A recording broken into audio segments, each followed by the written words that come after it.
Have you ever gazed up at the stars and felt, deep down, that we aren't alone?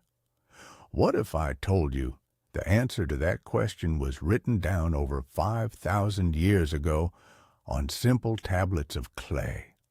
Welcome. Today, we're diving into one of the most captivating mysteries in human history, the ancient Sumerians and their enigmatic gods. I promise you, what you're about to hear will make you look at our origins in a completely different light. Most people believe that humanity built the first civilization entirely on its own, but ancient texts tell a very different story. They claim that our creators are real, and that they might one day return. So, get comfortable, close your eyes, and just relax. Our story begins now, and as you drift into a state of calm, think about this. Do you believe humanity is a mere accident of evolution, or are we someone's grand design? Share your thoughts in the comments when you wake. To understand the scale of this mystery, we have to travel back to the dawn of time. Picture the fertile lands between the Tigris and Euphrates rivers in what is now modern-day Iraq. It was there, roughly 6,000 years ago, that a sophisticated civilization seemed to emerge out of nowhere. These were the Sumerians. They gave the world the wheel, advanced mathematics, astronomy, and the first complex legal systems. But their greatest legacy was the invention of writing. They recorded their knowledge on clay tablets using cuneiform, small wedge-shaped symbols pressed into the earth with a reed. For millennia, these records lay buried deep beneath the desert sands. But when archaeologists finally unearthed and translated them, the scientific world was shaken. These weren't just accounts of trade or daily life. They contained detailed descriptions of the cosmos, the structure of our solar system, and powerful beings the Sumerians called the Anunnaki, a name that translates to those who from heaven to earth came. Today, we explore their stories, their secrets, and their warnings. Let's start at the very beginning. How did we even learn these texts existed? Picture the mid-19th century, the scorching sands of the desert. British archaeologists are excavating the ruins of the ancient city of Nineveh. The heat is stifling, and the dust grits between their teeth.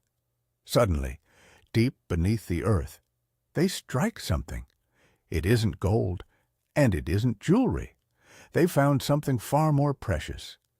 It was the lost library of King Ashurbanipal. More than 30,000 clay tablets had been lying there, silent, for centuries. At the time, no one realized what secrets were locked away in those fragments of fired clay. It took scholars decades of grueling, painstaking work to finally decode them. But when those tablets finally spoke, the world was shaken to its core. These messages from the past completely rewrote our understanding of the ancient world. You see, the authors of these texts didn't take credit for their own vast knowledge. Instead, they claimed their technology was a gift from the gods, from the ones they called the Anunnaki. Who exactly were the Anunnaki? Their name has a meaning that is both poetic and direct, those who descended from the heavens to the earth. Conventional history writes them off as mere myths, products of an ancient imagination trying to make sense of thunder, lightning, and the turning of the seasons. But let's set skepticism aside for a moment. Ancient texts don't describe them as ethereal spirits. They are depicted as flesh and blood beings, rulers, builders, and engineers. We also need to clear up a popular misconception, the idea that every researcher views the Anunnaki as extraterrestrials. That simply isn't true.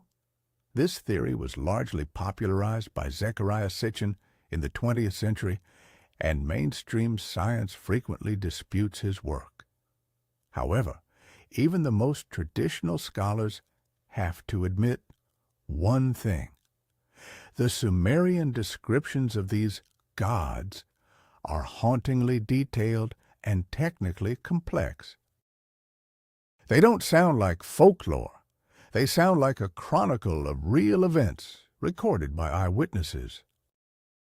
But where, according to these ancient texts, did the Anunnaki actually come from? Sumerian cosmology offers a staggering answer. Their records speak of a mysterious 12th planet known as Nibiru. To visualize this, imagine our solar system as a clock. While most planets move in steady circular orbits around the sun, imagine a massive cosmic pendulum swinging through them. That is Nibiru. Its path is a vast, elongated ellipse. According to some researchers, Nibiru only passes through our inner solar system once every 3,600 years. For the rest of its cycle, it drifts through the freezing depths of deep space.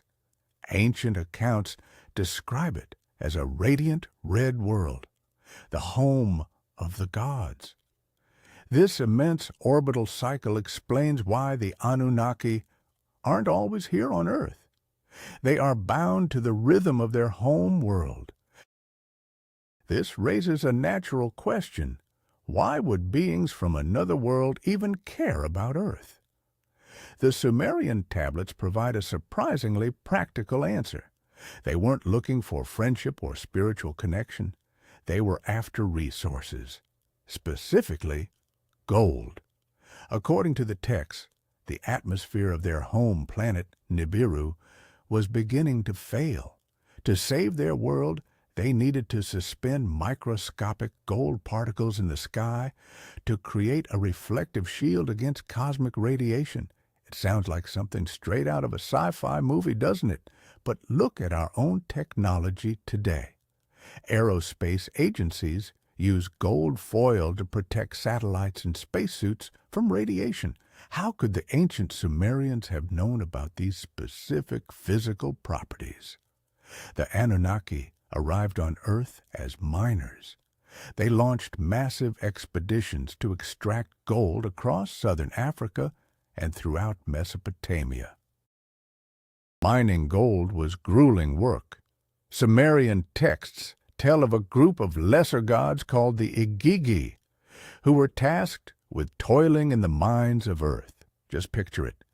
Powerful beings, accustomed to the vastness of the heavens, forced to labor deep underground. They spent centuries digging through the rock until eventually the inevitable happened. The Igigi revolted. This was the first strike in history, and it was on a cosmic scale. They burned their tools and surrounded the palace of the Anunnaki's supreme ruler, Enlil. The situation was critical. Gold was essential for the survival of their homeworld, Nibiru, but no one was willing to work anymore. That's when Enlil's brother, a brilliant scientist named Enki, proposed a radical solution. He decided to create a primitive worker to take on this back-breaking labor. This is where the Sumerian account begins to look startlingly like modern genetics. Enki didn't just conjure humanity out of thin air using magic. The ancient texts describe a far more intricate process. They tell of the gods taking the essence of an earthly creature and mixing it with divine blood. In modern terms, this sounds exactly like genetic engineering, taking the DNA of a hominid already living on Earth and splicing it with the genetic material of the Anunnaki. According to the tablets, this was the birth of the first human, Adamu. A familiar name, isn't it? The story clearly echoes the biblical account of Adam being shaped from clay. Yet these Sumerian records were written long before the Bible ever existed. But this creation came with a specific purpose. Man was designed for one reason alone: to be a submissive servant, destined to mine gold for the gods. This new workforce proved to be an incredible success. Humanity multiplied rapidly and worked tirelessly. But before long, a new problem emerged. Ancient Sumerian records tell us that the clamor of mankind became unbearable for the supreme ruler, Enlil. Humans were becoming too loud, too restless. Beyond that, they were evolving much faster than the gods had ever intended.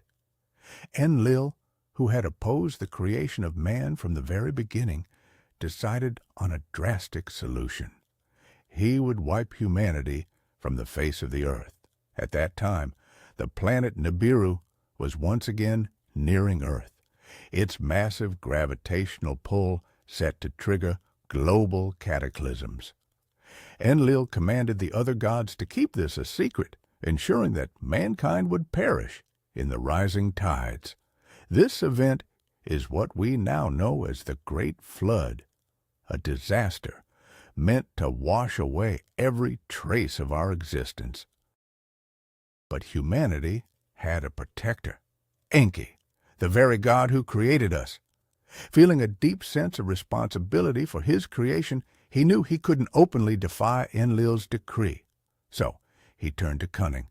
In secret, Enki reached out to a righteous man known in Sumerian texts as Ziusudra or Utnapishtim.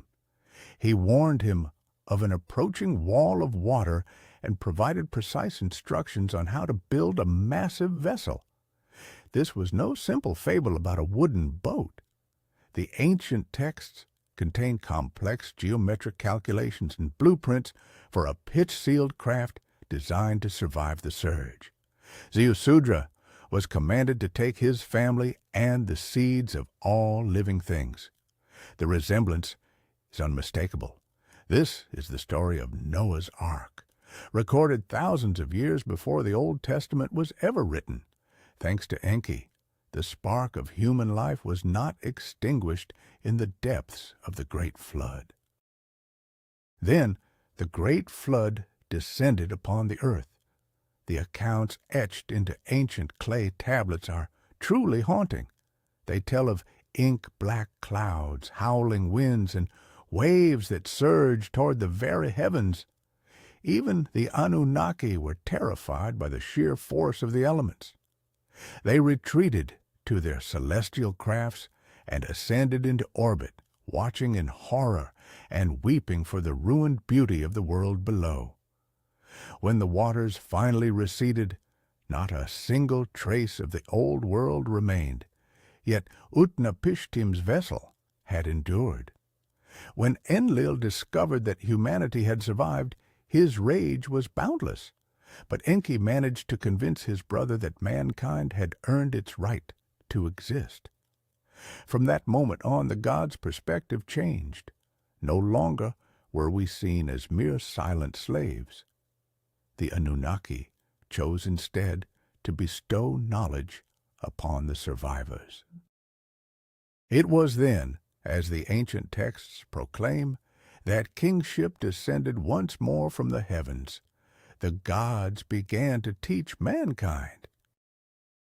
The Great Flood marked the dawn of a new era. It was then that the Anunnaki bestowed the foundations of civilization upon humanity, teaching them the arts of agriculture, urban planning, and the construction of complex irrigation systems. They provided the very framework of law and social order.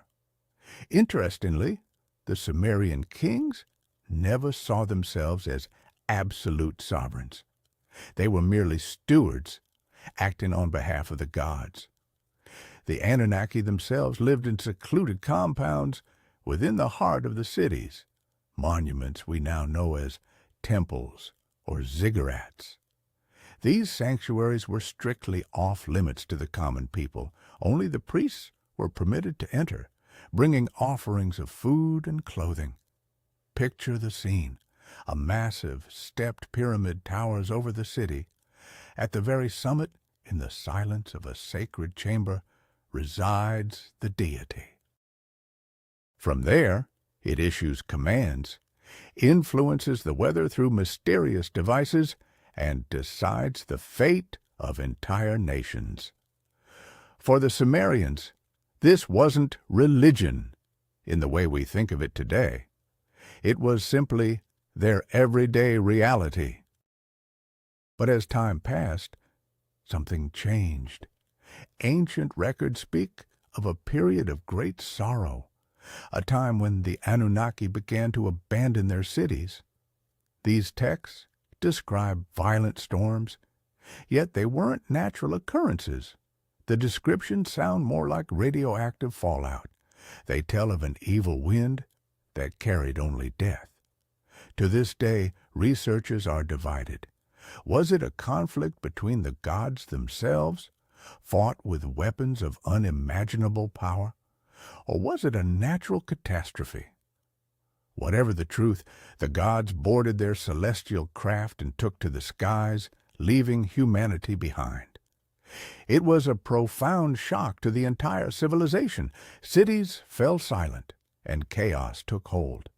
People felt like abandoned children. It was during this time of desperation that the priests began to frantically record their knowledge on clay tablets. They were determined to preserve the memory of their creators and their teachings, writing for the generations that were yet to come. It is within these final inscriptions that the ultimate warning is hidden. The Sumerians didn't perceive time the way we do. To us, time is a straight line, stretching from the past into the future. But for the ancient people of Mesopotamia, time was cyclical.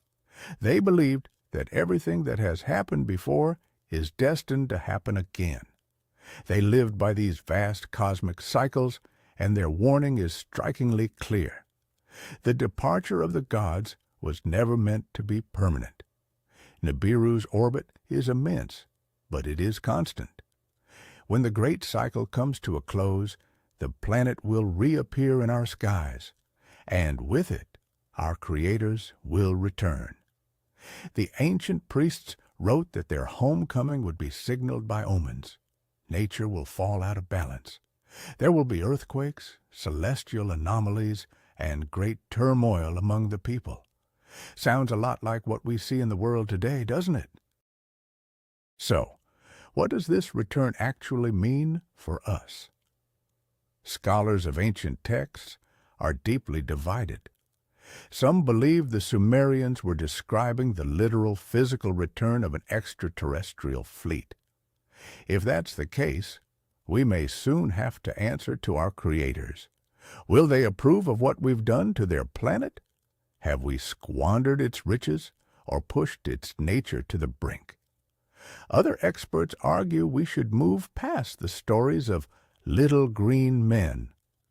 They suggest the warning is purely metaphorical, that the return of the Anunnaki represents the cyclical nature of global cataclysms.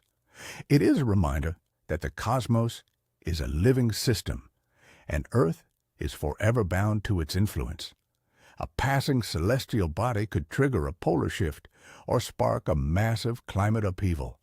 Regardless of the interpretation, these ancient texts serve as a wake-up call, a reminder to stay vigilant and never forget our humble place in the vast universe. Let's look at this through the lens of modern science. Could this mysterious planet actually exist? For a long time, astronomers laughed at the idea. But in recent years, the tone has shifted. Scientists have discovered strange anomalies at the very edge of our solar system. Icy objects far beyond Pluto are moving as if they're being pulled by the gravity of something massive and invisible. Today, Astronomers are seriously hunting for what they call Planet 9. It's believed to be a giant with a highly elongated orbit, exactly as the Sumerians described it 5,000 years ago. A coincidence? Perhaps. No, it's enough to give you chills. Modern computer models confirming what was etched into clay by the light of an oil lamp in the ancient past. The Sumerian chronicles contain another vital layer to this warning, a caution against human hubris. When the gods departed, they granted us dominion over the world, but they also left us with the laws of harmony. The texts frequently speak of the me, divine blueprints or laws of destiny that govern everything from the movement of the stars to the behavior of man. The Sumerians believed that if these laws were broken, if society became too greedy and unjust, the gods would return to restore order, and that order would be imposed with an iron fist. Ultimately, the warning isn't just directed at the heavens, it is directed at us. It serves as a reminder that technology and power do not make us gods. We remain fragile, vulnerable to the vastness of the cosmos and the weight of our own mistakes. Picture this, an ancient temple in Babylon or Ur. It is the dead of night. An old priest sits by the flickering light of a fading fire. He reaches for a fresh, soft clay tablet and a sharp stylus. He knows his city is in decline. He gazes at the stars, searching for that crimson glow, the herald of the great return.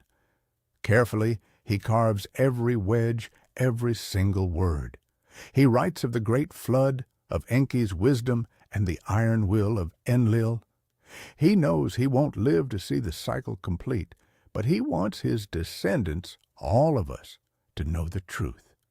He seals the tablet in a jar and hides it deep within the archives. This gesture is an act of desperate hope, a hope that humanity will not forget its roots, that we will not lose our memory in the rush of centuries. And now, thousands of years later, we are finally reading his message. But why does this story still resonate so deeply today? Why are millions of people so captivated by the Anunnaki and ancient civilizations? Perhaps it all comes down to human psychology. It is incredibly difficult for us to accept that we are truly alone in this vast, cold universe. So, we look for older brothers, beings more advanced than us, who might step in and solve our problems or finally explain the meaning of our existence. Sumerian myths provide us with the illusion of being part of something much greater. They tell us, you are not an accident. You were created. You have a purpose. Even if that purpose was nothing more than manual labor, it connects us to the cosmos by an invisible thread. It's a thought that is both haunting and deeply comforting. It eases the weight of our existential loneliness. Now, let's look to the future. If the Sumerians were right, and the great cycle is truly real, what will we do? Will we be able to meet our creators as equals? Over the millennia, we have mastered genetic engineering. We launch our own vessels into the cosmos and strive to reshape the atmospheres of other worlds. In many ways, we have become the very gods described in those ancient clay tablets. Perhaps the ultimate test of their return won't be our survival, but our ability to prove that we are no longer slaves, that we have become a sentient, independent race, one capable of taking full responsibility for its own home. Seen this way, the warnings of the ancients are not a threat. They are a call to action and a reason to keep evolving. Listening to these ancient legends it is easy to lose yourself in the vastness of time. Millennia sweep by in a heartbeat. Empires rise and fall, vanishing beneath the desert sands. Gods descend from the heavens and return to the stars. And yet, the world keeps turning. Outside your window, the same starry sky remains, the very same sky an ancient Sumerian stargazer once looked upon. Those same stars still guarding their eternal secrets, and somewhere out there, perhaps, a giant red planet continues its long journey. It is in no hurry. The cosmic clock ticks slowly. We still have time. Time to reflect on who we truly are. Time to learn how to live in peace with one another and with the world we call home. Let this story be your cosmic lullaby. Imagine the world falling silent as the hum of civilization fades away. All that remains is the quiet breath of eternity. High above, the stars drift slowly across the sky, watching over our rest. The ancient clay tablets have long been read, their secrets now woven into the fabric of our dreams. We are part of this vast, wondrous universe. There is no need to fear the return of old gods or the reach of cosmic storms. Simply feel the deep, timeless connection that binds us all. From the first dawn of humanity to this very moment, a single, unbroken thread of life stretches through time. Relax. Let your mind dissolve into these ancient myths. Sleep peacefully, knowing that the universe holds you safe. History has a way of coming full circle. It turns out the Sumerian warning wasn't just some doomsday fable, it was a profound philosophical message. They were trying to tell us that civilizations move in cycles. We aren't gods. No matter how high we build our cities or how much we reshape the natural world, if we lose our sense of balance, if we let greed and cruelty take over, the world has a way of resetting itself, just as it did during the Great Flood. Whether that reset comes from the stars or from nature itself, the core truth remains. We were given this knowledge so we wouldn't repeat the mistakes of the past. Thank you for spending tonight exploring the mysteries of Mesopotamia with me.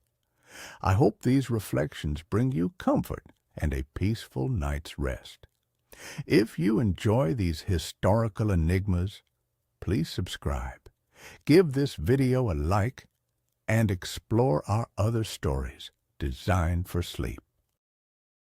Before you drift off, I'd love to hear your thoughts in the comments. Which part of these ancient myths do you believe is actually true? Good night, and until next time.